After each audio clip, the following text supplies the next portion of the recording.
Hello दोस्तों, fundamental analysis की series में आपका स्वागत है। आज की इस वीडियो में हम बात करेंगे इनकम स्टेटमेंट के बारे में। जैसे इनकम स्टेटमेंट क्या होता है और इसमें हमें क्या क्या इन्फॉर्मेशन मिलती है। तो सबसे पहले बात करते हैं इनकम स्टेटमेंट क्या होता है। दोस्तों, इनकम स्टेटमेंट में कंपनी एक फिक्स टाइम पीरियड के अपने रिवेन्यू, एक्सपेंसेस और प्रॉफिट और लॉस को बताती है।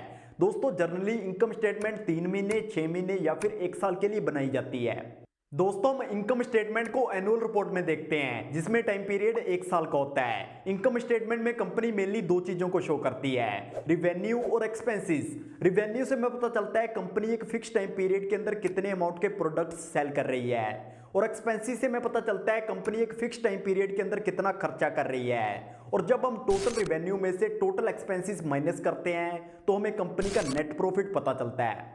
दोस्तों, इनकम स्टेटमेंट को 2 तरह से बनाया जा सकता है। एक को हम सिंगल स्टेप फॉर्मेट बोलते हैं और दूसरे को हम मल्टी स्टेप फॉर्मेट बोलते हैं। सिंगल स्टेप फॉर्मेट में सबसे पहले कंपनी का टोटल रिवेन्यू शो होता है और फिर हमें कंपनी के टोटल एक्सपेंसेस देखने को मिलते हैं, और फिर लास्ट में टोटल रिवेन्यू में से टोटल एक्सपेंसेस माइनस करने पर हमें क्या पीबीटी मिलेगा वो शो होता है।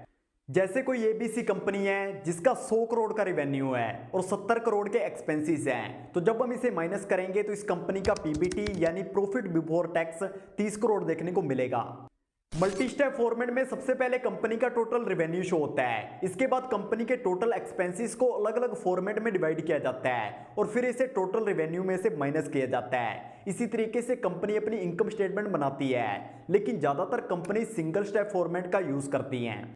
दोस्तों, नेट प्रॉफिट इनकम स्टेटमेंट का सबसे इंपॉर्टेंट नंबर होता है, क्योंकि हर कंपनी प्रॉफिट बनाने के लिए बिजनेस करती है और नेट प्रॉफिट कंपनी द्वारा साल में की गई सारी चीजों का फाइनल रिजल्ट होता है और हर कंपनी इसे इनकम स्टेटमेंट के बॉटम में शो करती है।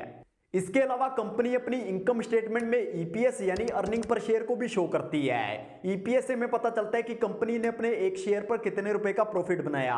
तो अब सबसे इंपॉर्टेंट और लास्ट सवाल यह है कि हम कंपनी की इनकम स्टेटमेंट को कैसे देख सकते हैं। तो दोस्तों, इसके लिए आप टिकर टैप ऐप का यूज कर सकते हैं। जैसे हमने यहाँ पर अल्ट्राटेक की इनकम स्टेटमेंट को ओपन किया हुआ है, यहाँ पर हमने कंपनी का net profit, revenue, DPS, EPS सब देखने को मिल रहा है। तो आई होप आपको इस वीडियो से काफी कुछ सीखने को मिला होगा।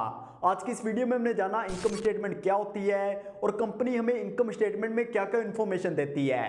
तो फिर मिलेंगे इसी तरह की किसी नई वीडियो के साथ।